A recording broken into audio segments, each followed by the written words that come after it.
ദുൽഖർ സൽമാൻ, പൃഥ്വിരാജ് എന്നിവരുടെ വീട്ടിൽ കസ്റ്റംസ് പരിശോധന.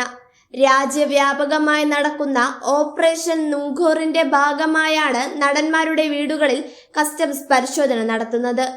ഭൂട്ടാൻ വഴി വാഹനങ്ങൾ നികുതി വെട്ടിച്ച് ഇന്ത്യയിൽ എത്തിച്ചുവെന്ന പരാതിയുടെ അടിസ്ഥാനത്തിലാണ് പരിശോധന.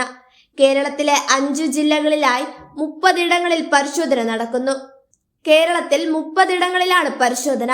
തിരുവനന്തപുരം, എറണാകുളം, കോട്ടയം, കോഴിക്കോട്, മലപ്പുറം ജില്ലകളിലെ 30 കേന്ദ്രങ്ങളിലാണ് പരിശോധന. നടന്മാരായ ദുൽഖർ സൽമാന്റെയും പൃഥ്വിരാജിന്റെയും വീടുകളിൽ പരിശോധന നടക്കുന്നുണ്ട്. പൃഥ്വിരാജിന്റെ തേവരയിലെയും ദുൽഖറിന്റെ പനമ്പള്ളിയിലെയും വീട്ടിലുമാണ് പരിശോധന. പൃഥ്വിരാജിന്റെ തിരുവനന്തപുരത്തെ വീട്ടിൽ കസ്റ്റംസ് എത്തിയെങ്കിലും വാഹനങ്ങളൊന്നും കാണാത്തതിനാൽ മടങ്ങി. വ്യവസായികളുടെ വീടുകളിലും പരിശോധന നടക്കുന്നുണ്ട്.